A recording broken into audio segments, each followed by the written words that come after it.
Assalamualaikum warahmatullahi wabarakatuh. Halo semuanya, perkenalkan nama saya Kevin Zaki Pratama, mahasiswa jurusan Agribisnis angkatan 2023. Ingin menjelaskan sedikit terkait tugas dari mata kuliah Ekonometrika yang diampu oleh Bapak Tatang Sutisna, SPMSI, sebagai dosen yang mengampu mata kuliah tersebut. Pada kesempatan kali ini, izinkan saya untuk menjelaskan tugas yang diberikan oleh beliau dengan mencari jurnal regresi sederhana ataupun berganda dengan variabel dummy. Lalu kita harus menjelaskan isi dari jurnal tersebut dengan menggunakan tools SPSS. Jurnal yang saya gunakan berjudul Analisis Regresi dengan Variabel Dummy untuk mengetahui faktor yang mempengaruhi hasil belajar mahasiswa di bidang statistika, yang dibuat oleh Saudara Moh Irfan dari Win Syarif Hidayatullah, Jakarta. Tujuan dari jurnal tersebut adalah untuk mengetahui perbedaan dan variabel-variabel apa saja yang berkaitan dengan hasil belajar statistika. Ada beberapa variabel, yaitu yang pertama, hasil belajar statistika disebut sebagai variabel Y, yaitu independen.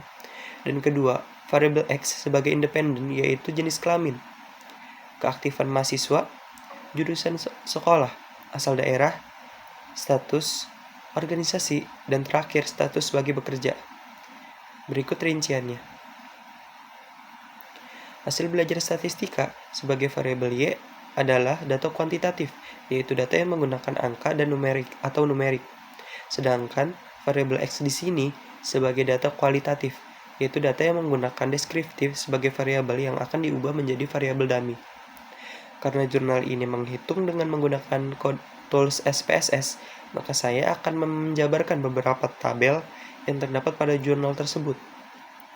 Tabel pertama ada model summary yang terfokus kita pada R-square, yaitu 0,178 atau 17,8%, yang artinya hasil belajar statistika dipengaruhi oleh variabel bebas, yaitu jenis kelamin, keaktifan mahasiswa, jurusan, asal daerah, status mahasiswa merantau, aktif organisasi, dan mahasiswa yang bekerja secara part-time. Tabel kedua dapat dilihat bahwa hasil p-value sebesar 0,00 yaitu lebih kecil dari nilainya dari nilai alfa, yaitu 0,05. Dapat dinyatakan bahwa jenis kelamin, keaktifan mahasiswa, jurusan, asal daerah, status mahasiswa merantau, aktif organisasi, dan mahasiswa yang bekerja secara part-time secara keseluruhan memiliki pengaruh yang signifikan terhadap hasil belajar statistika. Tabel terakhir ada uji signifikansi. Di sini ada beberapa koefisien, yaitu beta, standard error, t-value, dan p-value. Yang ada di sini juga terdapat beberapa variabel yang sudah saya jelaskan sebelumnya dengan hasil sebagai berikut.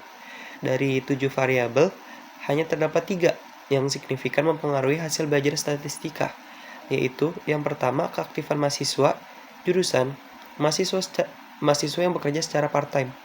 Yang pertama, variabel keaktifan mahasiswa yang berpengaruh signifikan secara positif terhadap hasil belajar statistika karena nilai t-value positif 3,346 dan p-value sebesar 0,001 yang lebih kecil nilainya dari nilai signifikan, yaitu 0,05. Hal ini menunjukkan bahwa mahasiswa yang aktif berpartisipasi perkuliahan cenderung memiliki hasil belajar statistika yang lebih baik. Yang kedua, ada variabel jurusan memiliki hubungan positif yang signifikan antara hasil belajar statistika bagi mahasiswa, terlihat dari p-value sebesar 4,119 yang lebih besar dari 1,96 dan p-value sebesar 0,000 yang lebih kecil dari 0,05. Yang ketiga, ada kelompok mahasiswa yang bekerja secara part-time cenderung memiliki hasil belajar statistika yang lebih rendah dibanding kelompok yang tidak bekerja secara part-time.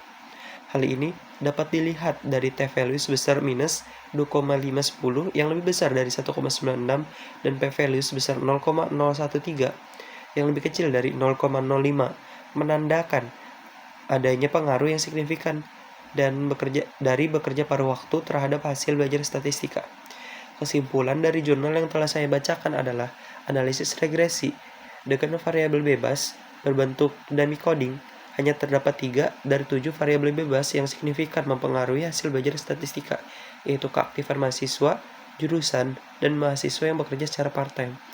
4 lainnya, yaitu jenis kelamin, asal daerah, status mahasiswa merantau, dan aktif organisasi, tidak mempengaruhi secara signifikan dari hasil belajar statistika. Kurang lebihnya saya mohon maaf. Wassalamualaikum warahmatullahi wabarakatuh.